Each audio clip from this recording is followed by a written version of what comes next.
Hello. Hello. Oh, Hello, Jean. Long hello. time no see. How are you? Yes. Good to see you, Professor Wang. Yeah, great to see you. Wonderful. Shall we start? Can we start? Yes, I can start straight away. All right. Okay. All right. Yeah. Here goes. Here it goes. Okay. Dear AAS friends, my apologies for not being able to join you in person. My talk today is one identity too many, and I will use 4 packets of memory to illustrate what I have to say. Some have been touched upon in my 2 books about home. Home is Not Here, and Home is Where We Are. Both written before I heard that I have been awarded the 2020 Tang Prize in Sinology. I understand that the theme of memory is one of interest to the conference. That has helped me to deal with the issue of whether my work fits into the field of sinology. My writings sprang from looking at Chinese history from the south and from afar. Some also dealt with the travails of the Chinese communities in the Nanyang or modern Southeast Asia. Bearing that in mind, the 2 books on a migrant family settling down outside China stretches beyond the normal boundaries of sinology. Fortunately, what I have to say about those Chinese who identified with old empires and new nations, it seems to qualify as a part of a modern and pluralist sinology. Let me begin with my packet of memory about being Chinese. I was told I was a Chinese, although I was born in Surabaya in the Dutch East Indies and grew up in Ipoh in the Malay state of Perak, one that was protected by the British Empire. 16 years later, after great uncertainty as to whether I would ever get home to China, I did manage to do that and briefly studied at the National Central University in Nanjing. I was greeted as a returned Huaqiao, and I lived for 17 months on Chinese soil. All that time, the nationalist government was fighting 2 deadly wars. One battling the Communist People's Liberation Army, and the other war was the one against runaway inflation that everybody saw that the government had already lost. Despite that grim beginning, my memories of Nanjing, my teachers and fellow students are happy ones. From them, I was learning how to be Chinese more than anyone could have expected. Sadly, in the midst of my second year, the Civil War had come close to the capital and the university was disbanded. I was forced to rejoin my parents in Ipoh and left China with the feeling that I would not live in that country again. I was then 18 years old. Looking back, I had a single identity, holding a Republic of China passport. On my return to Ipoh, my father asked me to give up my passport to become a federal citizen of Malaya, a nation yet to be born. He could not afford to send me abroad for further studies and wanted me to apply for admission to the University of Malaya in Singapore. He thought that my chances would be better if I had a local identity and knew that Malaya under British rule would see that I had lived in Ipoh long enough to qualify. I was not conscious that this meant that I would now have a new identity. Growing up as Chinese was natural, while becoming a Malayan was so that I could go on studying. So it was not just until I joined new friends in Singapore, in the campus in Singapore, that I realized that my decision called for a willingness to take on a new loyalty and develop a different set of commitments. For the next 28 years, I identified with Malaya. In London, my wife and I joined our fellow students to cheer every step that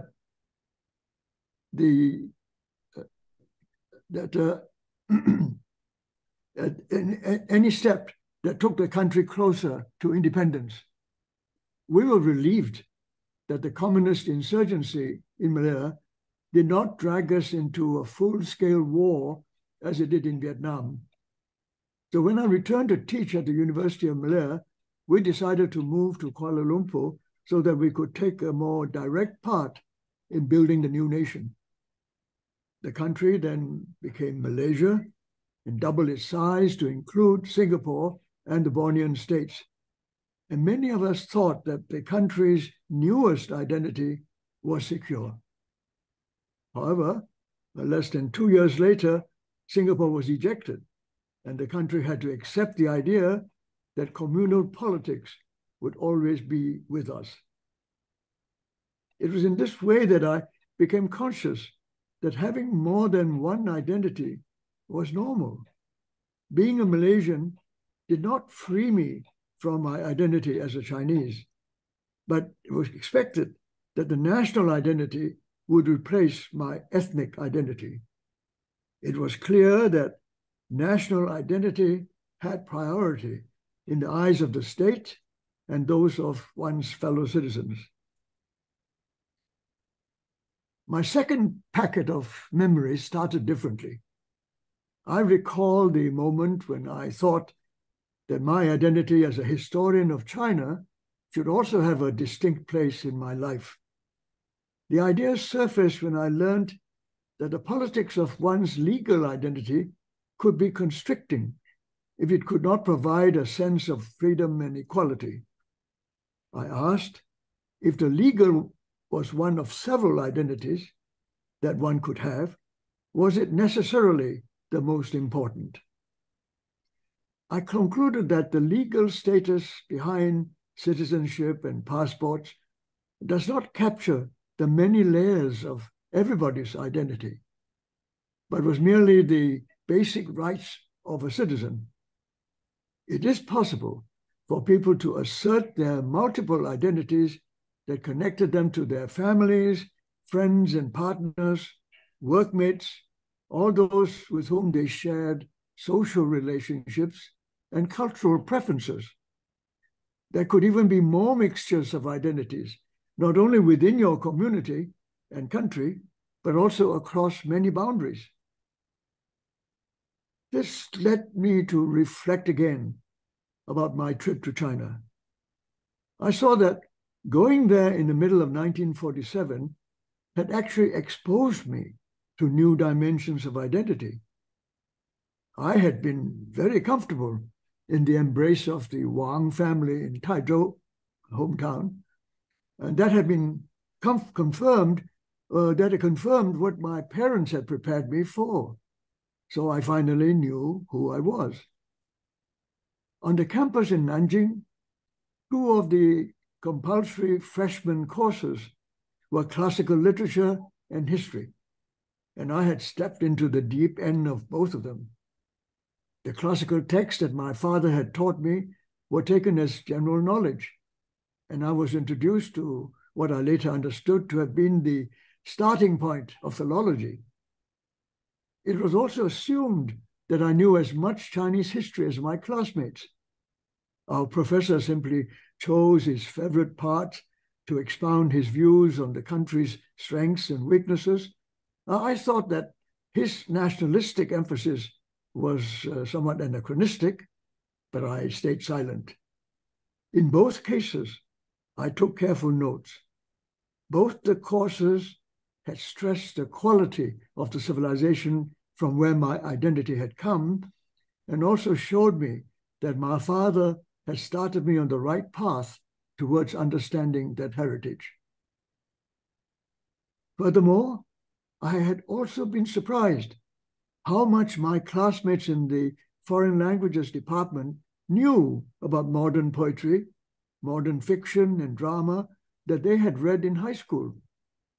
I felt very inadequate when I found that they were well read in 19th century French and Russian literature in translation, and were even keeping up with contemporary writings in English by poets like D.H. Lawrence, T.S. Eliot, and W.H. Auden that my English teachers in Ipoh had never once mentioned.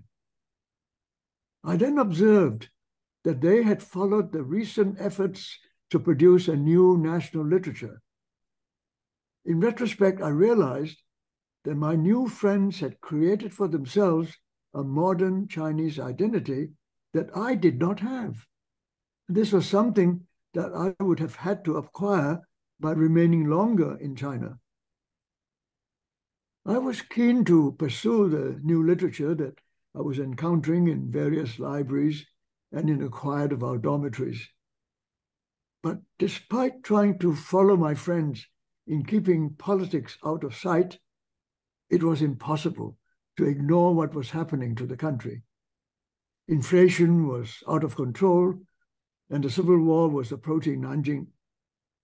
All public information assured us how well the nationalists were doing. But what was striking was that the students chose not to talk about how they really felt. And that had suggested to me that most of them had no confidence in the regime and did not know whom to trust. I had come from Ipoh after the Japanese occupation that was followed by a British military administration that was very watchful of communal rioters and anti-colonial left-wing activists. So I've been aware that this had become another part of my identity because I found that I had no difficulty being very careful not to talk freely about what I really thought. I cannot now remember what I thought of the political identity that divided the people into nationalists and communists. I had read about that while waiting to go to China, but did not realize how that had also divided the students there. When I arrived in Nanjing, many student leaders were in jail, and none of my fellow students would openly identify with any political party. Instead, we had to take the compulsory course on Three Principles of the People by Sun Yat-sen, the father of the Republic. And I recall the lack of enthusiasm for this work in my class. For myself, the book had introduced me to many facets of the social sciences and had helped me answer many questions in my mind that no one wanted to talk about. As I learned more about the civil war going on, I remember being surprised that I seemed not to have cared who would win. Although my sense of identity as a Chinese had become stronger, I discovered that political parties of any kind did not appeal to me. In short, by the time I was 19, I had discerned that there were several kinds of identity among people who were more Chinese than me, and I might have already encountered one, the political identity, that I thought was one too many. This takes me to my third packet of memories after I left Nanjing and spent 9 months in Ipoh before going to university again in Singapore. I was reminded of my childhood and other kinds of identities that were derived from racial, religious, or civilizational differences. My old school taught in English. My teachers were a mix of Britishers, Indians, Ceylonese, Chinese, and Malays. My best friends included local-born Chinese who spoke only English and Malay, and Sikh boys who spoke Punjabi at home. What we had in common was that we spoke basic English and identified with the school against its rivals in the state. In addition, most of us lived in the same suburb. I had played at their homes, met their parents, enjoyed eating their food, and had often been invited to their festivities. I was aware how different we were, even though I did not know much about their cultures. But despite that, I had come to appreciate their friendship and how natural it was for us to see our suburb as a community that celebrated its plural nature, a plural society of many identities. I believe that recalling all that had prepared me for the new university in Singapore. I had turned up as a freshly minted citizen of the Federation of 11 states, 9 of them with Malay rulers, and the plural society of this Malaya was a subject of many reports and also of public debates. So I saw that I had to work hard to understand this national plurality, so to speak. It was not the same as the one I had grown up with. It had a Malay Muslim core that wanted to see that plural condition was a transitional stage towards Tanah Melayu, land of the Malays, in which the national language would replace the English that had kept some of us together. But the perspective from my 7 years in Singapore and 3 years in London had always given me hope that a compromise solution to communal distrust was possible.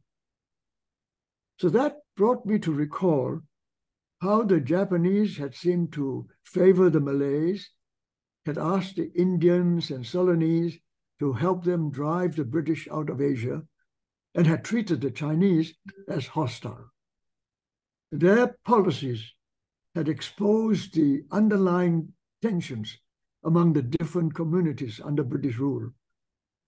I was reminded how the bitter memories of the occupation had led us to welcome the end of the age of empires.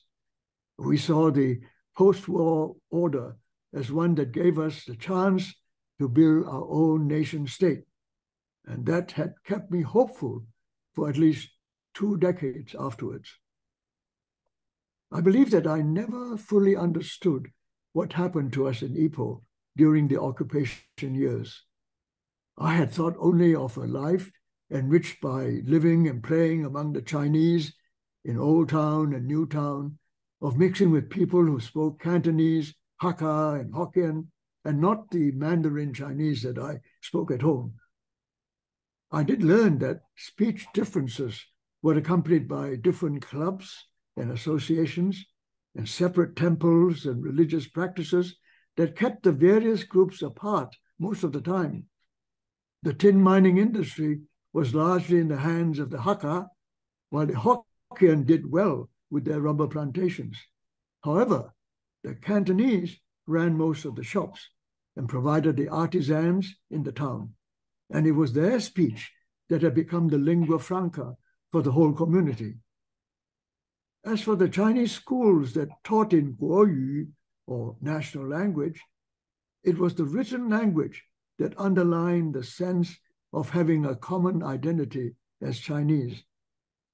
And I remember how this had made me proud that my father was a teacher of classical literature, the template that enabled the Chinese in town to believe that this literacy was the special one that was mightier than their local many identities. I had also observed the wide understanding about being loyal to China during the Sino-Japanese War, 1937 to 45.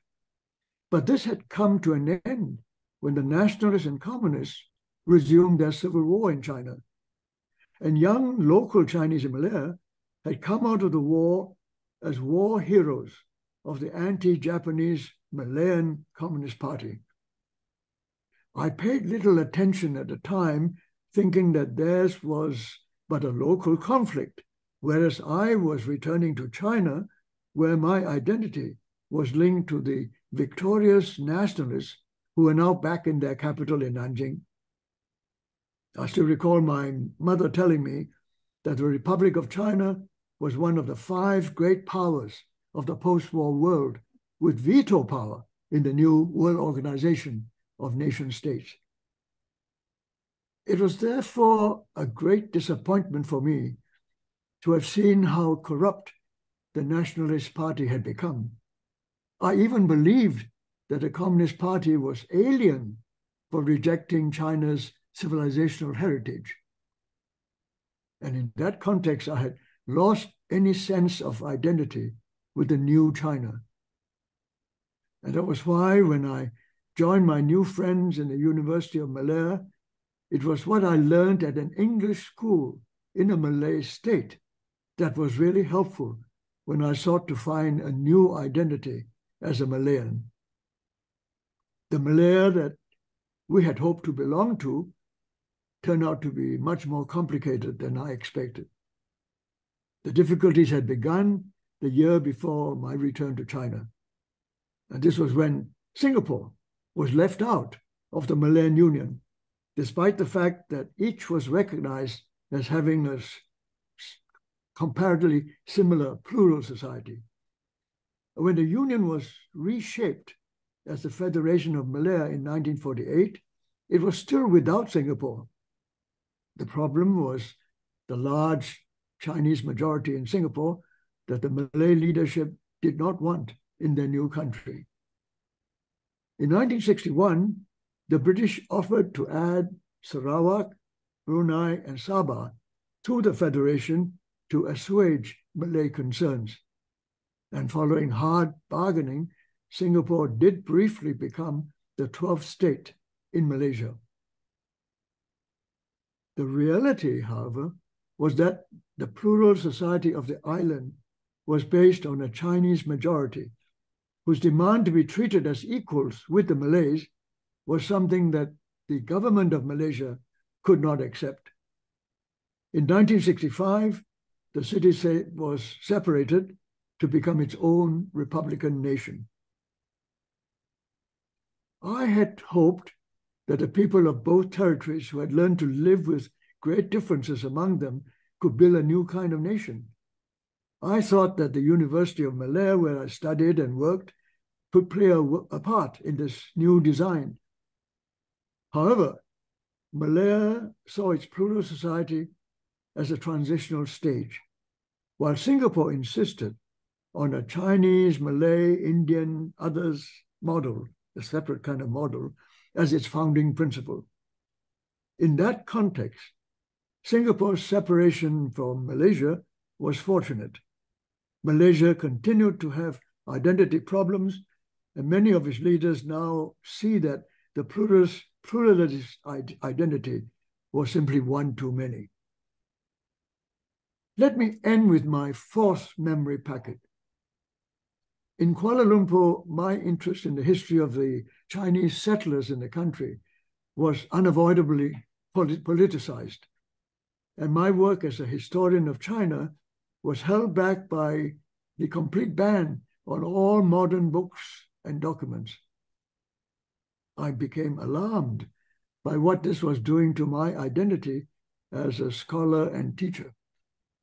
So when I was given the opportunity to do research with access to excellent collections of documents on China at the Australian National University, my family agreed that I should take a break from our local problems.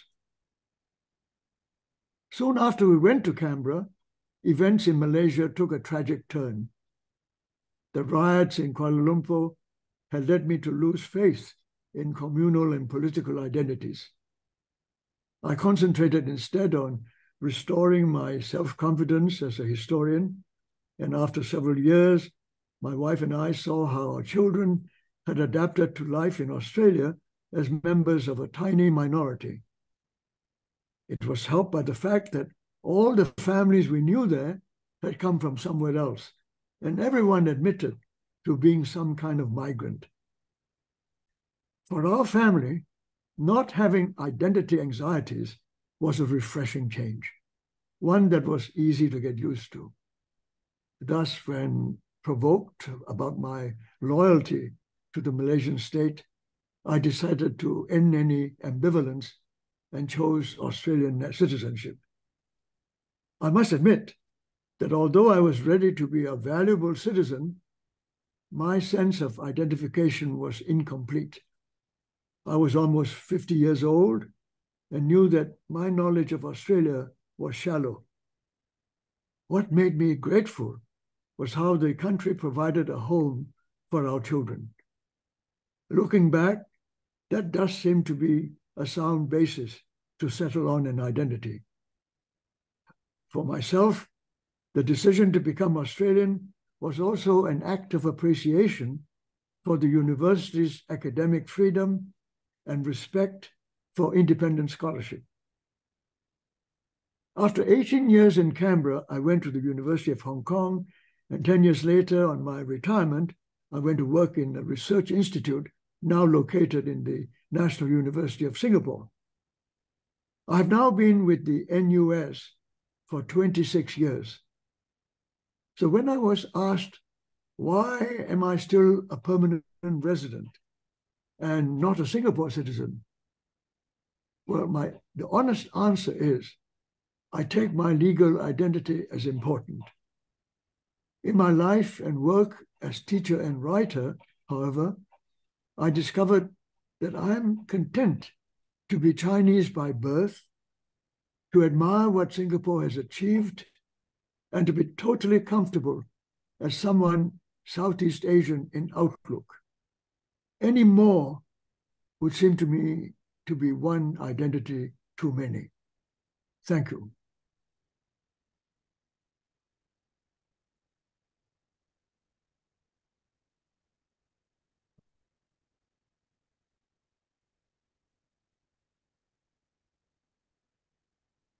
Thank you. Thank you, Professor Wang. You sort of preempted the my introduction, but I think that I couldn't have topped that. So it's fascinating your your life, and we're gonna take a few minutes for me to ask some questions, and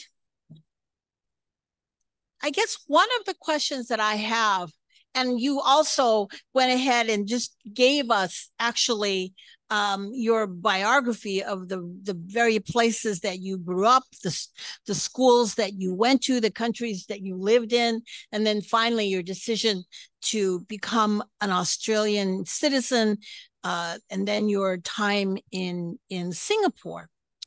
And I guess one of the questions I have for you is, given your experiences and given these questions about identity, can you sort of tell us how that really sort of shaped the research questions that you have chosen to tackle in your very illustrious career with more than 20 books? I just sort of like to start out with that. Well, thank you. I appreciate that. It certainly helped to frame some of the questions I asked as a young student. When I started, of course, I was in university in Singapore, so wanting to study Chinese history, some of the easiest things to do was to see whether I can study the Chinese in Singapore, in Malaysia at the time, especially because as a history student, I was trained to use the archives, and the archives in Singapore were all about how the British ruled the two places, Malaya and Singapore, and how they dealt with the Chinese populations there, very complex issues which they had learned to handle. So I was curious to learn about that. So looking through the archives, I found myself looking at reports about Kang Yu-wei and Sun Yat-sen having spent time in Singapore while they were in exile, and were the object of great anger by the Qing government in Beijing. So I was curious about that, so I started with that. But when I went further and wanted to continue in modern Chinese history, it became impossible. All books about modern China, all documents concerning modern and contemporary China were banned in Singapore by the British and later on by the two independent governments. All these documents were impossible. And knowing that, and still interested in working on Chinese history, I decided to look around of what was available in Singapore. And what was available, of course, were all the traditional sources, all the historical documents up to the Qing dynasty that were in various libraries, including the university's library when they set up a Chinese studies department at the University of Malaya in Singapore.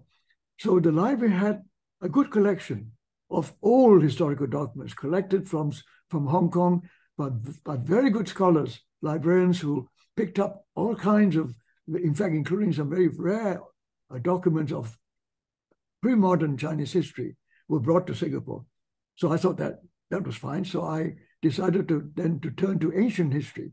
And then, since I was again in Singapore, I was interested in where did this region called New Southeast Asia, which is a new region in the area identified as of strategic importance to the British and the other Western powers still operating in the region.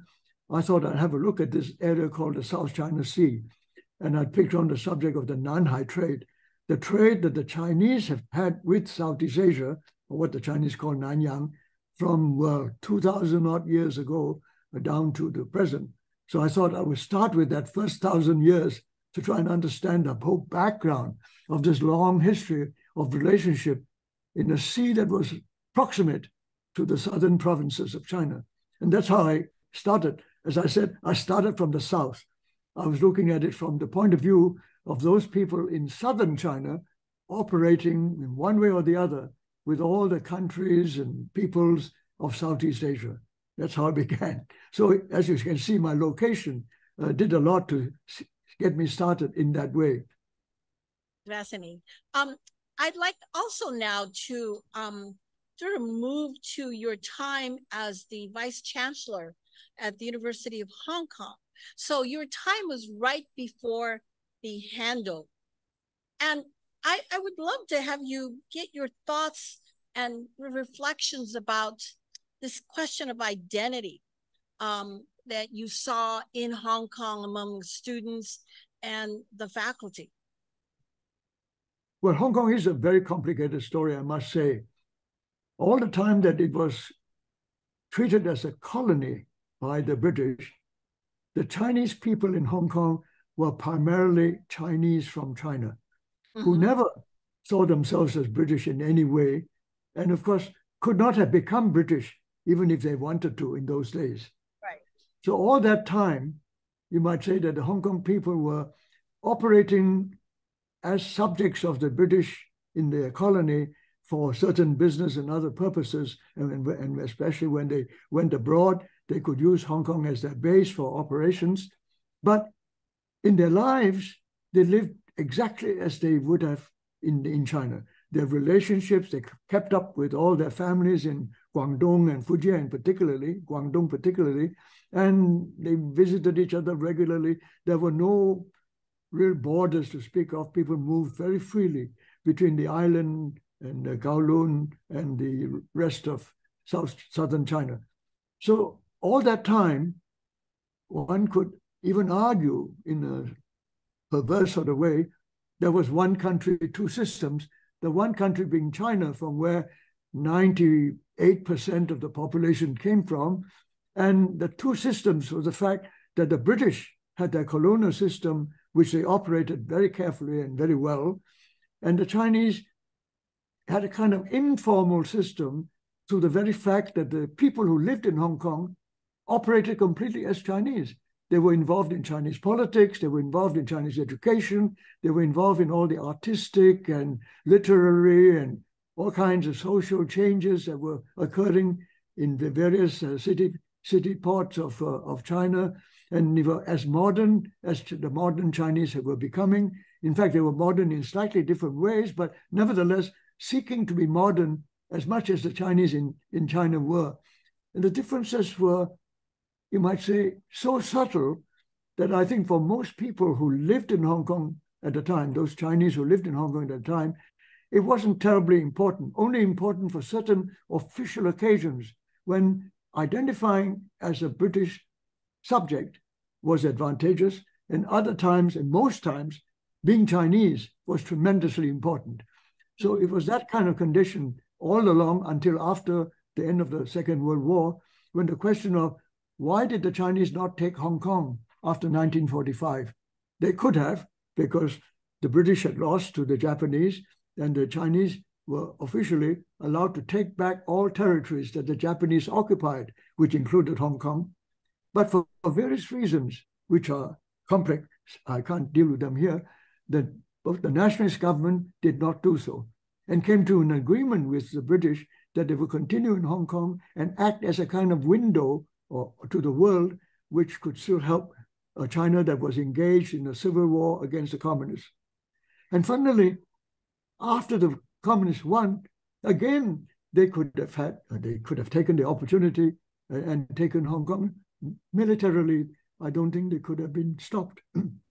But again, they chose to keep Hong Kong as it was because they found Hong Kong useful for what they needed, again, as a window on the world, while they were locked in, having their own social experiment, as it were, to create a new China, while using Hong Kong as a means to reach out to the world for all the things that they thought China still needed. Particularly important was finance and the kind of economic support that would enable China to become rich and prosperous under the communists. So for various reasons, Hong Kong continued as a colony, not because the British had the power to keep it, but because it was in the interest of both Chinese government and the British government to keep it the way it was. So you can see the ambiguity, the ambivalence of all Hong Kong people when I arrived in Hong Kong in 1986. But it was, again, clear by that time that the British will leave in 1997. And that after 1997, Hong Kong will return to China. And therefore, the understanding what a new concept of one country, two systems would recognize China as the sovereign state. Now, this forced the Hong Kong people to make a decision about who exactly they were. And the question was then, if sovereignty goes back to China, they would, of course, then become Chinese. But by that time, they were so accustomed and used to the British way of running Hong Kong, lots of freedom with no democracy, no political participation, but tremendous amount of freedom to do most of the things that they wanted to do. So they had, in a way, seen themselves as a particular kind of society in which they could call themselves Hongkongyan, people of Hong Kong, identify themselves as Hongkongyan as a way of protecting themselves from the communism of Mao Zedong, particularly at the time when the Cultural Revolution had just finished and Deng Xiaoping's reforms had only just begun. So they wanted to be quite distinct from the Chinese on the mainland, who were at that time anyway very poor, while the Hong Kong people were very well off.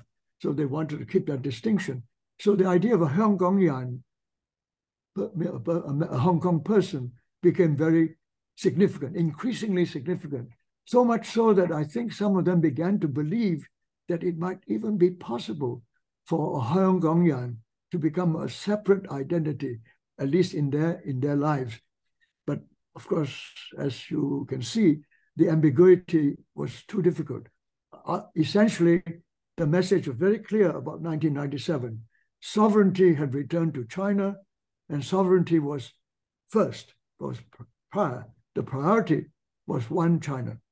The two systems was a kind of concession to the British and to the Hong Kong people, and also advantageous to the Chinese to be allowed for 50 years without change. And in the meantime, of course, it was considered possible that in 50 years, China would become more like Hong Kong. And so what was the problem? So many people left it in that condition, slightly hopeful, not entirely certain, but I think believing that with that possibility, they can live with one country, two systems for 50 years. But in fact, in practice, of course, the world changes. It is impossible not to change for 50 years. And so during the 50 years, things began to change, and the conditions that the Hong Kong people had hoped for simply was not possible. So you can see how complicated it was. So when I went there, Hongkongyan was up front among many of the students in the university. They liked to believe in that, and they worked very hard to try and make Hongkongyan somebody who was respected and admired and allowed to continue as Hong Kongian. But it turned out not to be. And after 1997, over those first 20 years, as they tried to keep that going and insisting on some kind of Hong Kong identity, that turned out to be impossible. So I'd like to just, this is fascinating, take you back to the time when you were actually the Vice Chancellor President of University of Hong Kong. And during that time, do you think that the students that were at the University of Hong Kong, that was sort of one of the most elite universities in Hong Kong, do you think that the identity of the students there, that some of these students might have sort of was feeling some of the uncertainty or sort of some of the mixed feelings that you were feeling when you were a student trying to figure out what their identity was? Because given, the many years of colonial rule, but also by that point, China also was starting to reform and to develop. I think you put your finger on it. They certainly had great ambivalence about being a Hong Kong. Wanting to be Hong Kongian was one thing. Becoming a Hong Kongian as a kind of separate identity was, I think, in their own minds, a very difficult proposition. I think they did understand that. But in their heart, they hoped that at least something close to a Hong Kong identity could be preserved somehow. So they lived with the hope that they could become Chinese, operate in China, learn Putonghua, write as Chinese in China, adopt many of the ways and means of the Chinese, while at the same time offering something extra. They were people who had been outside of China for so long. They had a special relationship with the outside world, which the people in China did not have, and they could provide something, always provide something that the Chinese would appreciate and value. And by so doing, that the Chinese would then accept that being a Hong Kongian was something valuable to China and allow them to have, if not a full identity as a Hong Kongian, at least as a partial identity as Hong Kongian, that they will always keep and retain because it was advantage to China. At least for many of my students, they hope they could do that, to show that they have something special, something extra that they could offer to the Chinese in China, while at the same time publicly acknowledging that they are Chinese and are happy that Hong Kong was now no longer a British colony, but now part of China. Mm-hmm. So that kind of ambivalence remained, but they hoped some way that both could somehow live with each other and they could mold it into something that would give their position as people of Hong Kong the right and the capacity to offer China something that the Chinese themselves could not produce. If you would give us some thoughts about how important this issue of identity is in the young people, particularly in the young people in the last number of years that have engaged in various demonstrations, and most notably the umbrella movement. Do you think that, as you know, I mean, the people of Hong Kong were given the impression that the British had succeeded in getting the Chinese to agree to more democracy in Hong Kong over time during the 50 years of one country, two systems. But I think what was a failure of understanding was that whatever democracy that democracy was under the sovereignty of China. And therefore, in the end, it cannot be a democracy that went against the interest of China. I mean, that is fundamental. But I think the emphasis on two systems and a kind of playing down of the idea of one China, which the British and others encouraged, had given a lot of people a wrong idea, a misunderstanding of what the real situation was. Because to the people in Beijing, it was very clear from the very beginning, sovereignty was China's sovereignty. And ultimately, the decision of what Hong Kong would be like must be made by the Chinese in China as the sovereign ruler of Hong Kong. I think the Chinese understood it in that way. The Hong Kong people did not fully accept that and thought that the British ability to get the Chinese to concede that the Chinese would give more democratic votes, free votes to the ordinary people of Hong Kong would come into practice, and then everybody in Hong Kong would ultimately enjoy the kind of democracy that operates in Britain. I think that really was some false assumptions had been put into that equation and led them to a misunderstanding of the situation, which would produce tragic consequences for a whole generation of Hong Kong Chinese. I mean, it's not for me to put blame on anybody.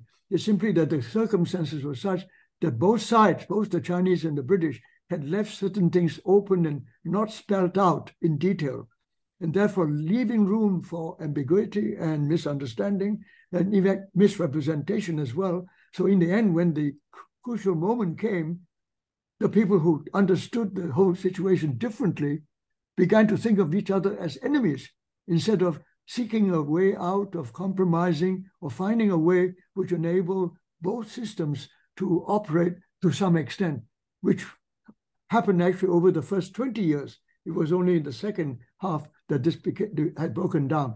So I think it is, in that sense, to my mind, a rather tragic consequence of the lack of spelling out in detail, or put it this way, that it was inconvenient and probably thought impossible to spell it out in detail in 1980s and 1990s when they were discussing the Basic Law and so on, that it was probably wise, because it was so difficult, to leave it open so that there's at least a freedom for both sides to take advantage of the importance of Hong Kong to the Chinese economy and to global trading and financial relationships, to let all that continue to grow and benefit everybody. So that mixture of hope, mixture of expectations turned out to be not practical. And the final result was that there was genuine misunderstanding, which was taken advantage of by some people who wanted to use that to show that the Chinese are not to be trusted, that the Chinese will go against their word, and lots of things which I find not really convincing, because the Chinese were not going against what they had agreed on. What they had agreed on was never fully defined, and that was a tragedy. I'd like to change the topic slightly to your views about what difference does it make to the concept of one's Chinese identity, given the dramatic growth in the economic and political power of China? I have another part to that question, but I'll just ask this part first. I think probably the most unexpected development of the last half century in particular was the changing understanding of nationality versus a civilizational identity among the Chinese. Because the idea of a nation state was totally foreign to the Chinese, or to, in fact, almost everybody in Asia before modern times. It was actually something that was developed in Western Europe in the late 18th century, but it became very successful in the national empires that the British and the French and the Dutch and others had established in Asia, in Africa. And then they created the idea that these national empires was a kind of the most powerful kind of empires that could be, and that these national empires used the modern civilization that was developed by the Enlightenment movement in France and Europe was the civilization of the future, that all other ancient civilizations will have to concede that and eventually all disappear as they become modernized. There were all these assumptions lying there. And therefore, when the end of empires came after 2 world wars that destroyed the concept of the national empires in Europe, the idea that every colony, all these former colonies, would now become independent nation states was extremely attractive to all the people who are anti-colonial and anti-imperial thought that, yes, if we all became nation states and the United Nations recognized us as equals, that would solve all our problems. We would then have a chance to have peace in this world. And I think many of my generation, certainly when we were young, we were idealistic enough to believe that that was the best way out of a horrible situation after 2 terrible wars. But as it turned out, it was not easy for the Chinese, because all through the millennia, the Chinese thought of themselves more like a civilization that had no borders. There were no national borders. They didn't see themselves as a Minzu, in the nationalism of Minzu Zhuyi. In fact, as you know, Sun Yat-sen complained that the Chinese had no idea of Minzu Zhuyi. He had to introduce that in the 3 principles of the people to try and educate the Chinese to become nationally conscious in a world of nation states. He thought that was essential. And he was probably right. The 1912 revolution was a national revolution to make the Chinese proud of being a nation, to be able to stand up to all the national pressures that have been put upon the Chinese as a civilization. And the young generation actually agreed, because if you look at the May 4th generation, the younger generation agreed that Chinese civilization as represented by the dynasties, by Confucianism, by all these old-fashioned traditional ideas of family and so on and so forth, that was no longer valid, no longer relevant. We must now completely modernize, 全盘西化 or 全盘现代化, whatever you call it, or 打倒孔家店 is a kind of slogan that the young people believed in. Get rid of all this Confucian nonsense, which are totally out of date and had failed us. We must now modernize in order to become a modern nation state. So that new idea, which was not really understood by most Chinese at the time, they only began to understand it when they were invaded by Japan, because Japan proved that in Asia, Japan, which had shared many civilizational things with China in the past, had now made himself into a nation and become a national empire, wanting to expand onto the mainland of Asia, wanted to ask all of them to join Japan in throwing all the Europeans and Americans out of Asia. That sort of appeal came to China. But it was at the expense of China, because to the Chinese people then, they thought the Japanese would want to take over China the way maybe the Manchus and the Mongols had taken over China. And therefore, Chiang Kai-shek and the nationalists were able to make the Chinese people feel that they must save China by becoming good nationalists and believe in the Chinese nation. And to that extent, to the extent that they succeeded, they at least could claim that they won and the Japanese lost with the help of the Americans and others. But as a result of which, there was this mixed feeling about being communist on the communist one, communist and internationalist in its ideals, workers of the world unite and so on, at the same time being nationalist against all those people who had bullied the Chinese in the past. Both those feelings coexisted in the communist system under Mao Zedong. They coexisted, although Mao Zedong tried to emphasize the internationalist part, but in fact, he never really gave up on a kind of sense of Chineseness that was at the heart of the communist revolution.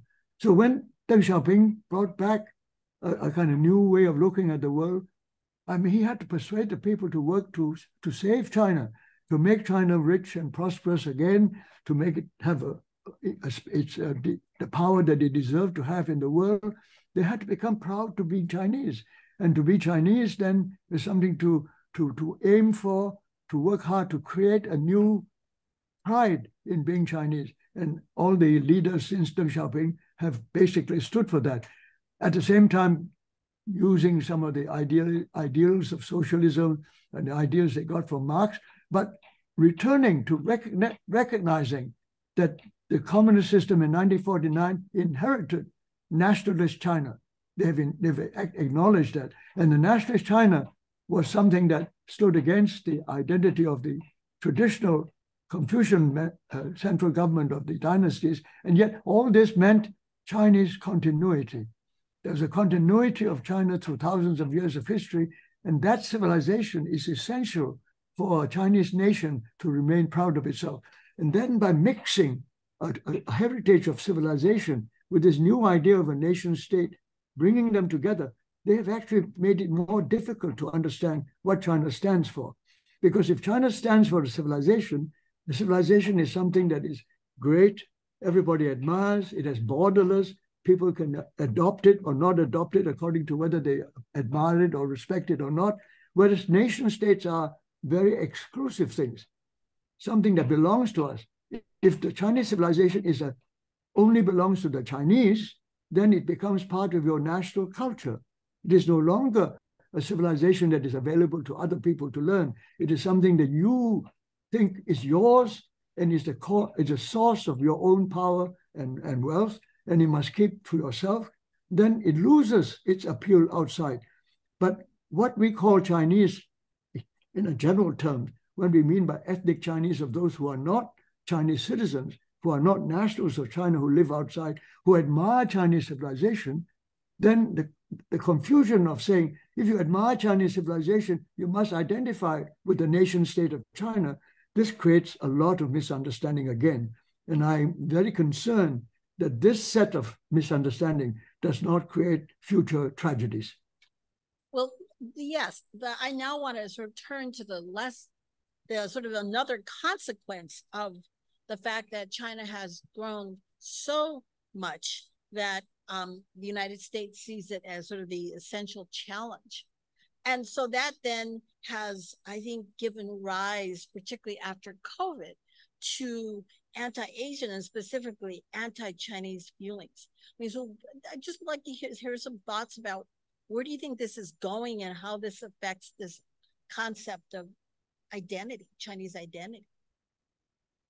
Well, I think I'm really trying to tackle that, and I'm struggling with trying to define the borders of what I'm talking about, because I think what America stood for, especially after the end of the Second World War, when they were obviously the leaders of the victorious group and so on, America believes, and probably still believes, that it stands for Western civilization or modern civilization, as started in the 18th century, and when America became a nation. At the time when America became independent, it was the same time that the French got their independence as a republic. And those two republics were the first two, I would say, nation states of significance.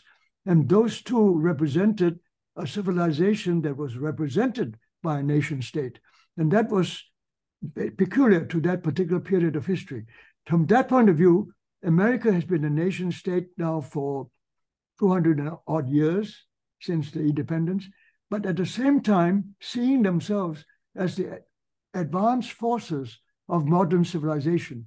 So they actually have put together the national interests of the United States as a nation state, a republican nation state, and the representation of being the front man, as it were, the leaders of Western civilization. They have, in a way, put together the whole thing as one. And that has caused a lot of confusion too.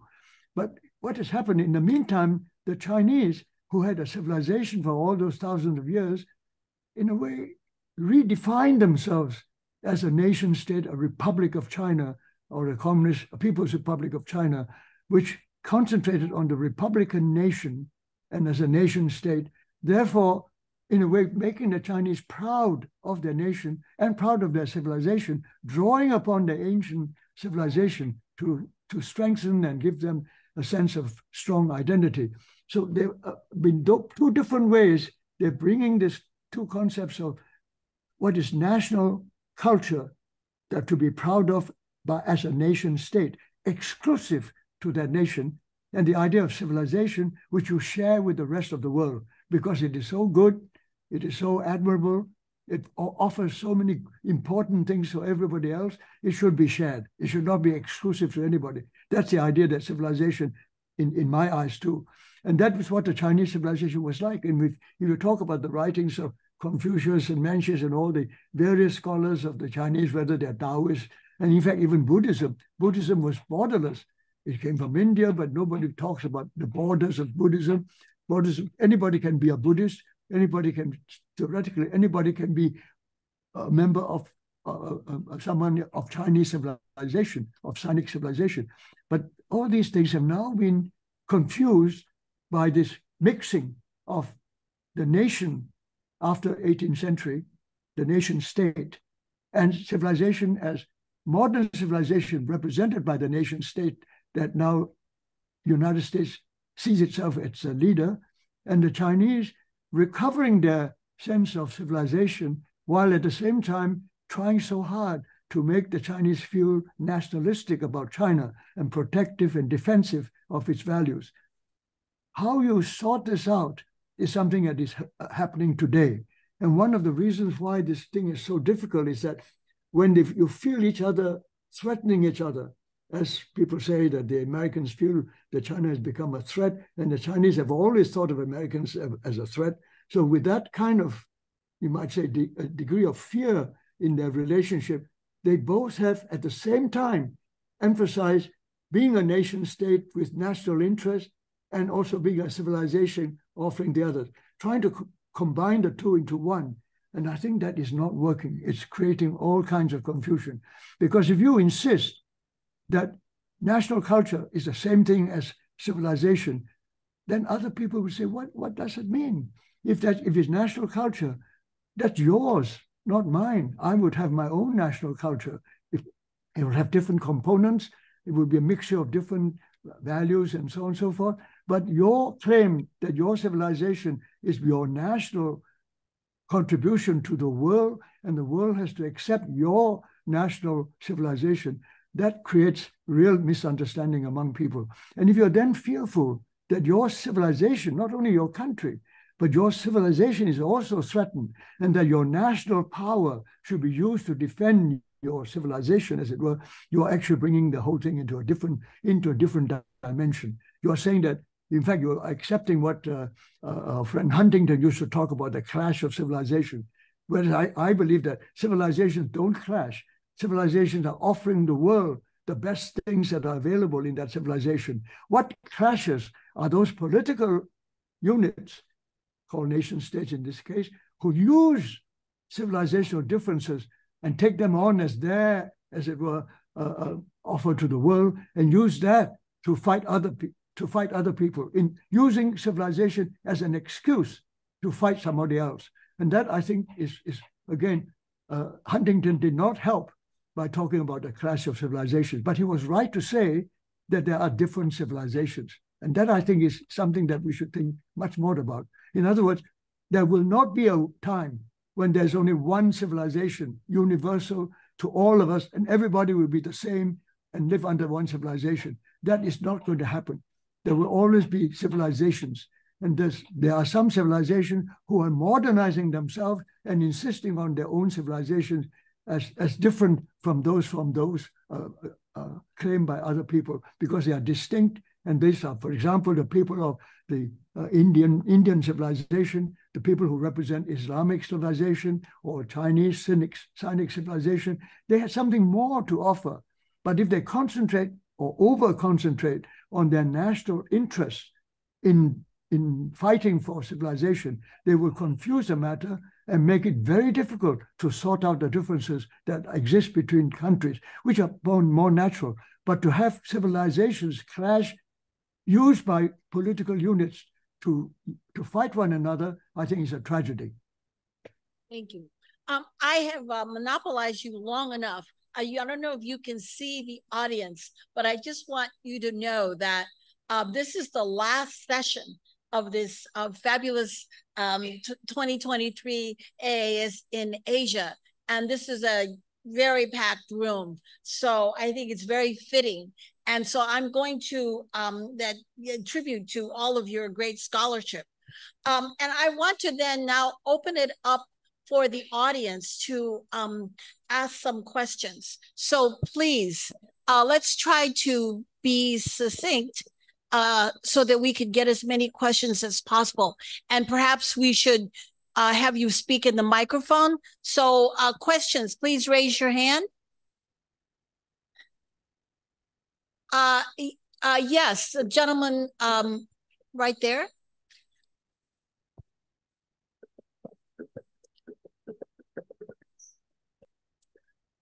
Thank you, Dr. Wang. That's a really very enlightening conversation, and your talk was excellent. I want to just ask about the last bit about your really, you have linked the civilization and the false thesis of clash of civilization with this idea of nation state taking over. However, when we think about civilizations or even empires, one of the defining feature is the different technologies. So if you look at the technologies of how we use our energy systems, or natural or water systems, and even in the modern era, the computer technology, and all of these technologies are shared across these rising powers. In fact, not only shared, but everyone is sort of like China is contributing to in the same way, or not in the same way, but along with America or France or whatever technology that is being developed. So in some fundamental way, and if we link obviously the global economic system in that as well, in some fundamental way, while there are differences and there are sort of cultural differences, there is this underlying core, civilizational core, that seems to be united, or at least shared among these different nations with different claims of civilization. So I was wondering if you had any sort of comments on that aspect of this civilization. Thank you. You are indeed touching on something that concerns all of us about the future, because there is no question that there are lots of problems which actually concern all of us in similar ways. And these are global questions concerning the existence of human life on this earth, measures like climate change and all the others which are well known and much debated about today. So there are many, many issues which require us to use the science and technology and other knowledge systems available to us to try and overcome these problems, so that humanity, all human beings, should be able to share the future together in a world that is peaceful. And in fact, that is something that is the goal of most of the idealists who have tried to shape the world since the end of Second World War. And there are many of such idealists, and I have great respect for them. What is really at stake is something that people talked about for a while, which was what we talked about when we first referred to the word globalization. When we first used the word, I think there was an underlying hope that this globalization would enable people from whoever they are, wherever they are in the globe, that they would come together to share their knowledge, share their skills and capacities to enable the world to be peaceful and to continue to be prosperous, and in some circumstances to survive some difficult natural occurrences that are happening, whether they're pandemics or climate change or whatever. So there was that hope that globalization would do that. But globalization, of course, was based on economic cooperation, competition, no doubt, but also cooperation and the sharing of much knowledge, which everybody shared. Once everybody shares it, then whoever does the best with it will share it with others, and everybody will benefit. That's the idea behind it. But once it was grouped together as of national security interests, once it's a national problem, then of course knowledge becomes national. This knowledge belongs to us. It's no longer, and you can't share it with people who you don't trust, you don't like, or whose system you don't believe in, and so on. So you start raising in people's minds great suspicions about anybody who's learning from us, and something that we invented it, so it belongs to us. It becomes national property and no longer part of the civilization that we share. So maybe our human beings are incapable of doing that. I do not know. I would hate to confess now that we are hopeless animals and incapable of doing that. But assuming that our minds, our science and knowledge has taken us out of that position, and we are capable now of competing, cooperating, and working together to enable the world and all human beings to share in the goodness of the world, wealth and so on in the world, then we have some hope. But that calls for a different frame of mind, that you do recognize that knowledge is for everybody. Knowledge that is the nature of civilization. Civilization means that. It means that all knowledge belongs to all of us as humans. But as I said, this is now being challenged for all sorts of reasons, which I won't go into, too complex now to cover in a few minutes, but for reasons of breakdown in trust, lack of confidence in oneself, fear of other people overtaking or challenging us and so on. All these are now accumulated together in the minds of people who say now, we must stop those guys from doing what we are doing best in. We must not allow them to learn the things that would enable them to stand up to us one day. So this then is separating humans as different people of different national origins. You cannot trust somebody who is not your national. Who can never be one of us. In that case, how can you share knowledge with them?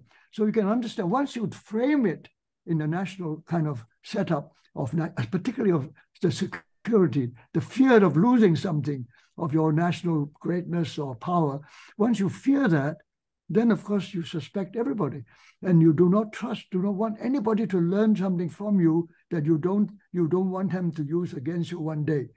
So that breakdown in trust leads on, one thing after the other. Once you start on that particular track, it is endless. It becomes more and more distrust, total inability to accept anybody doing something that is in any way different from the way you do it. And if they are different, they must be watched and be very carefully prevented from doing things which might possibly harm you in the end. Once that set of values creep into everybody's mind, it becomes extremely difficult to think in terms of progress for humanity, peace for the world, or all the other things that would save the world from its own mistakes. All these things are now at stake. And I think we're at a crucial junction where we actually do not know how to overcome our fears about somebody else getting there first or somebody else doing it before I do. And I can't allow that. And so once you think like that, we are really in difficulties. And I don't know myself at this stage how you overcome that. What you say about what we can share in the knowledge that is available, indeed true. We should, if we can trust each other to share that knowledge to benefit all of us, I think that certainly is the ideal solution to all our problems. But it is increasingly clear to me that we are at a stage where nobody is confident that they could allow anybody else to learn what they will know, and that they can trust anybody to learn something that they know and they don't want others to know, because it threatens them in their minds. In a way, the growth of fear is now something that is to be feared. Thank you. Another question? Someone had... yes, Tim.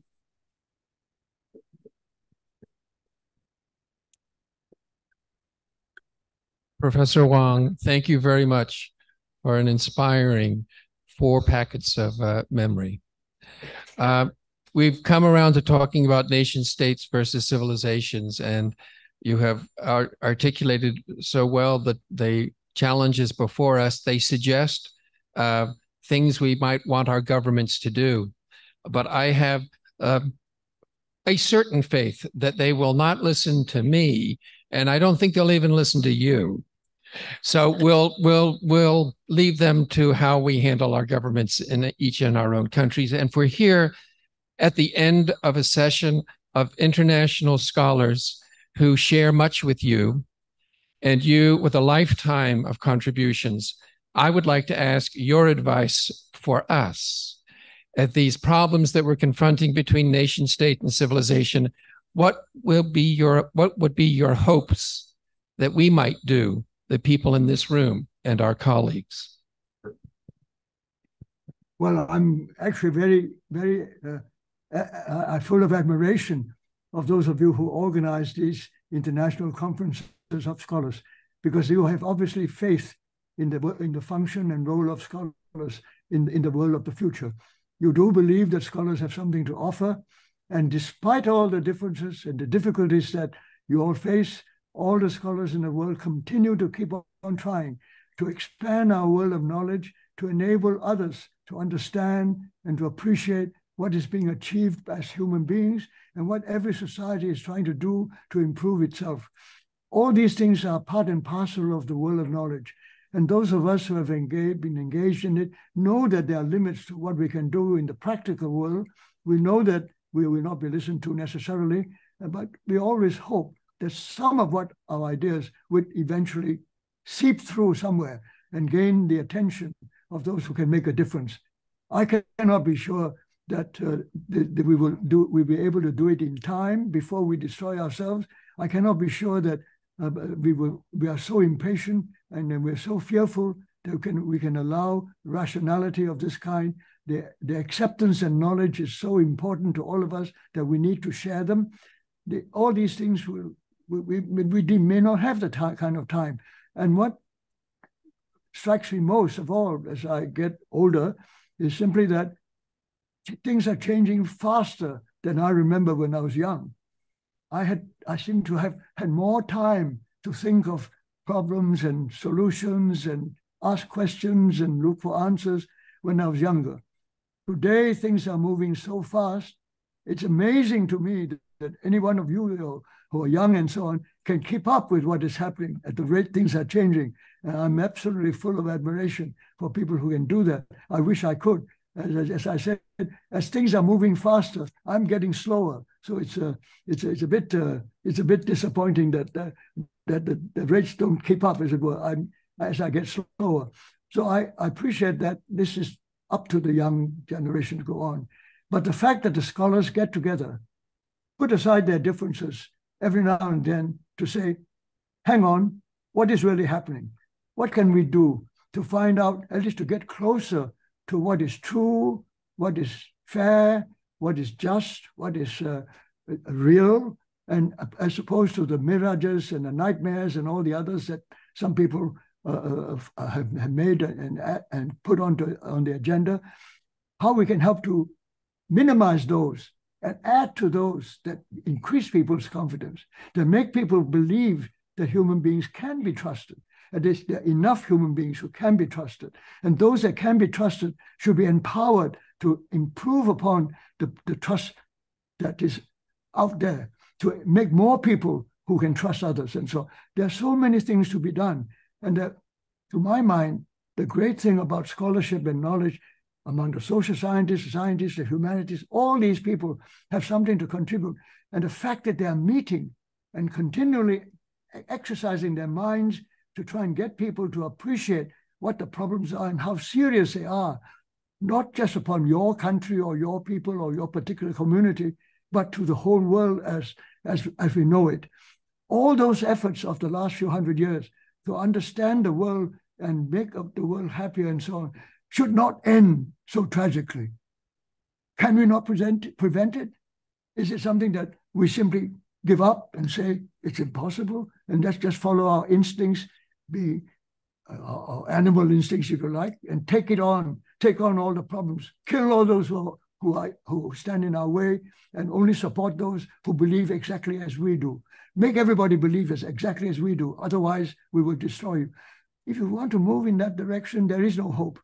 But I do believe that gatherings of scholars independently working on ideas which touch upon the future of the human race, so to speak, human beings, all that continues to go on. And as long as they go on, as long as they keep going on, and people do it despite opposition and despite obstacles to their work, these people bring hope. They at least leave me with the sense that there are people out there who care and who really can make a difference. And that leaves me with hope. Let me just follow up on that, if I may, and say, if there were like, say, three topics or three areas of research that in this particular very crucial time that you would like more scholars to do research on, what would those three be? Well, I know that's hard. That's a hard one. I don't think I can reduce it all to three. I'm not sure I can. But you can see, obviously, one of the top issues in my mind is that we should pay more attention to the difference between national cultures that are exclusively yours and civilizational values that can really be shared, voluntarily shared, because they are admirable and wonderful and really good for everybody. And if we can go on insisting that there is a difference, and the difference is important, and that more and more people should appreciate what is borderless and beneficial to all, and not just to exclusively to one group of people who have their nightmares and fears and want everybody to be fearful in the same way. And that is a task which I to my mind, is in my mind, a very important one. And as you can see, I've given spent a lot of time on it. This sense of identity that I've talked about is, of course, in a way, a beginning of it. It's part of our upbringing. We cannot help having an identity. If we prioritize our national and political identity against all other identities, I think we are moving in the wrong direction. And that is one of the things that has happened in the last, I would say, couple of decades, if not since the Enlightenment period. We have actually allowed a lot of people to do just that. And so I think all these things to share, to believe that there are things that are common to all of us, and the problems. I mean, in fact, quite an obvious example is the pandemic. The COVID thing is a very good example. It affected everybody. Nobody was exempted from it, and it happened before. It will happen again. And the thing is that we've already recognized one, and we've come out of it reasonably well. Although a lot of mistakes were made, we've come out of it reasonably well. And on the whole, we have remained peaceful in trying to do that, because we recognized it as a problem that affected us in very similar ways, because they just affected human beings. It's not affected Frenchmen or Englishmen or Chinese or Japanese and so on differently, the same. That recognition, can we go on emphasizing that recognition?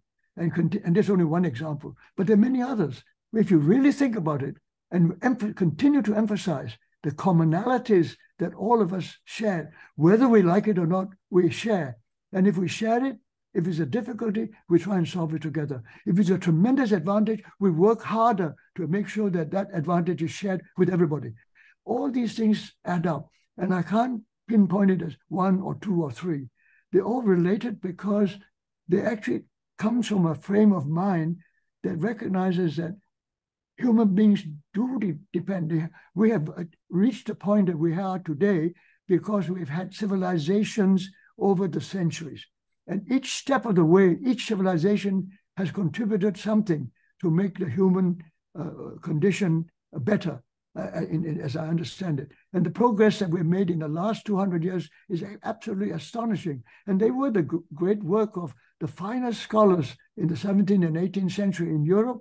And they provided the basis of modern civilization to offer to the world. But when that was taken up to say, that is a civilization that everybody must have, and I insist that you must do it this way and no other way, that, of course, turns it into something different. Because it's no longer something that you share because you respect and like it and admire it and want to have it, and you're willing to share because you know that the other guy appreciates it and respects it. That's the way it ought to have been. But to say that, no, you can only have that and not this, but you must have this. If you don't have this, you're not civilized, and so on. If you go on like that, then I would say that is a different dimension of our human condition, and that will lead us, to my mind, to downward in a spiral which will end up with great tragedy all around. Another question? Yes, in the front here.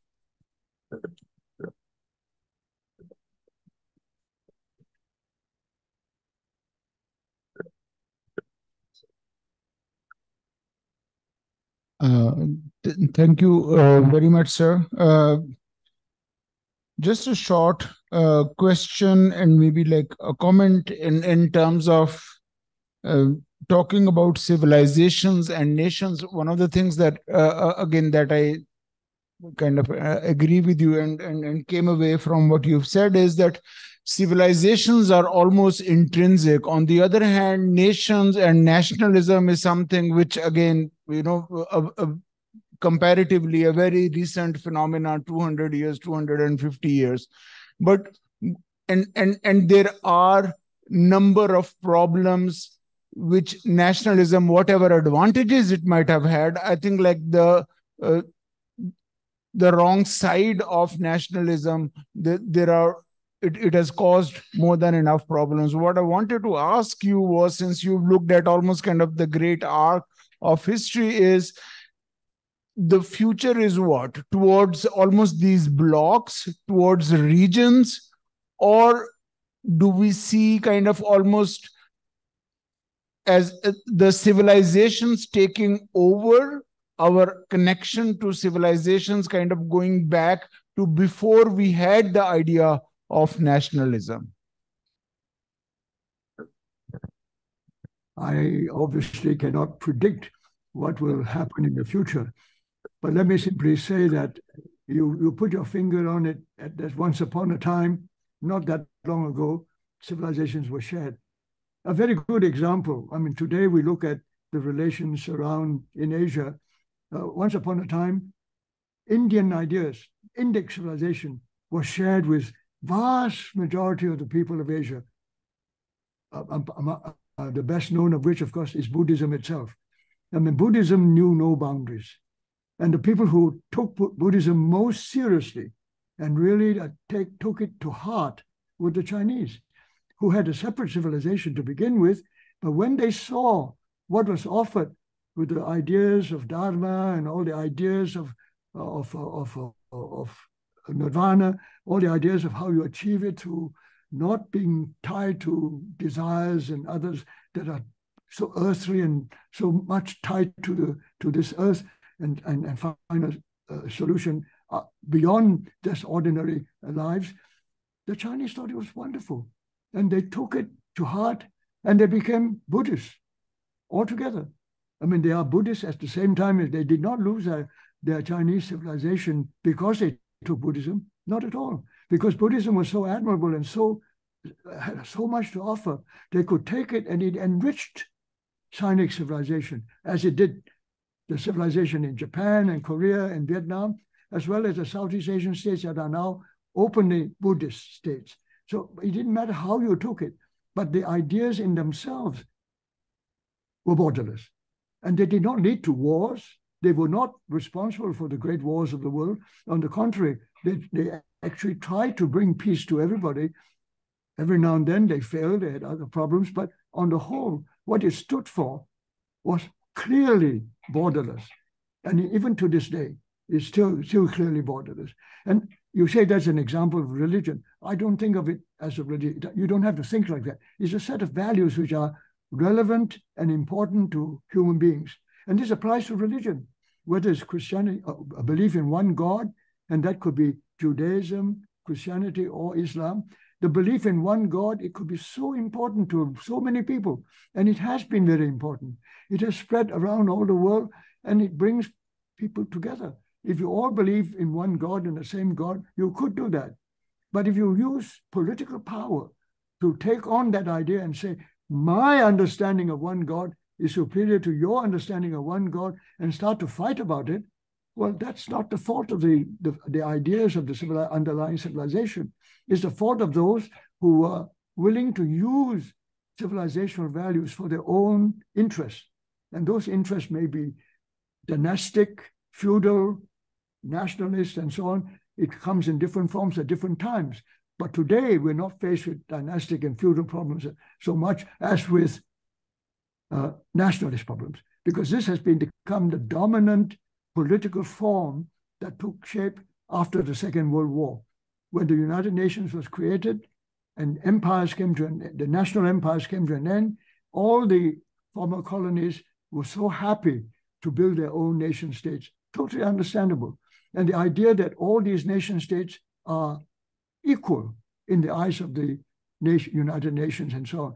This may be fiction, and some people call it fiction, but that doesn't matter. It's a concept. The idea that all nations should be treated as equal is a wonderful idea. It's a very positive idea.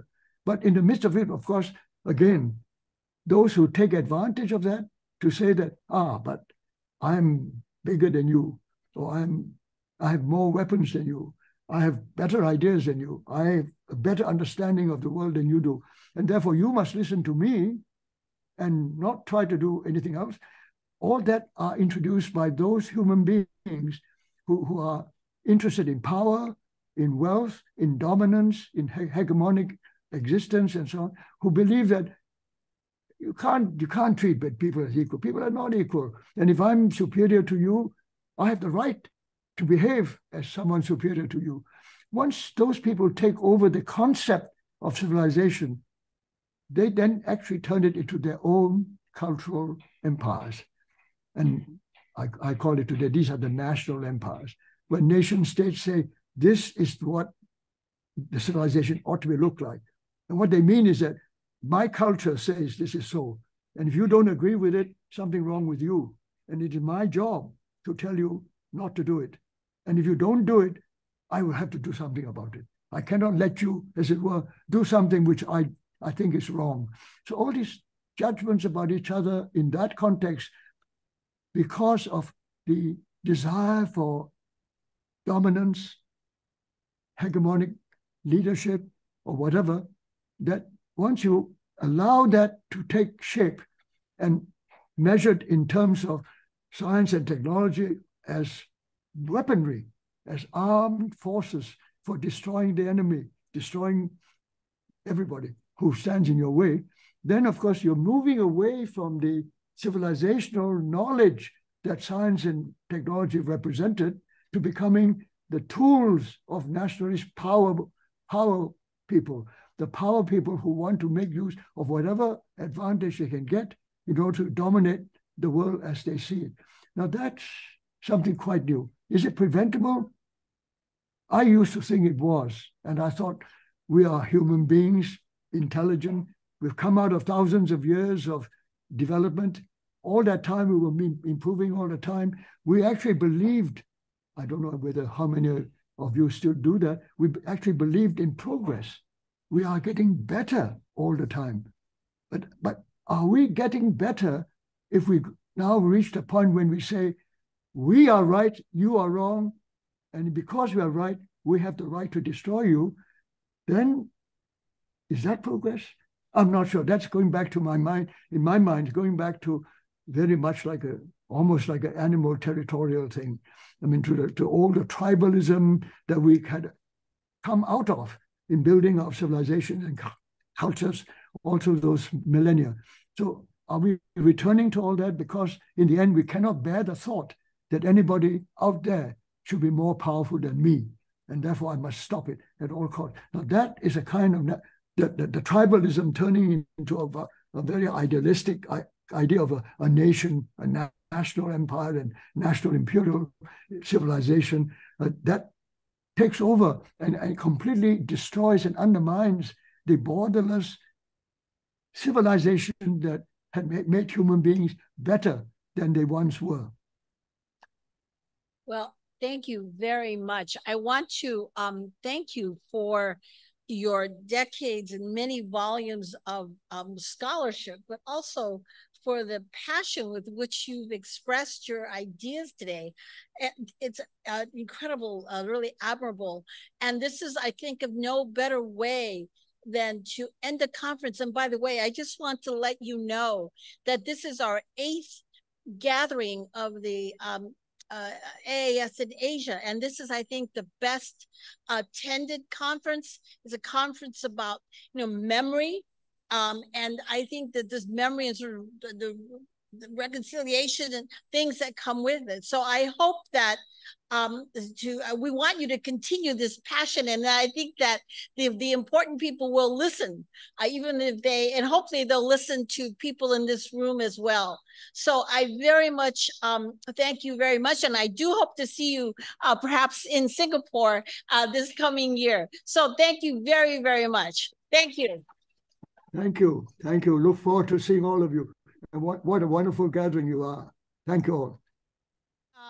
A very special thank you to the Tang Prize Foundation for giving the award to Wang Gungwu.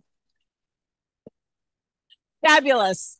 It was given in 2020, so I'm glad that we have the opportunity to celebrate it. Thank you.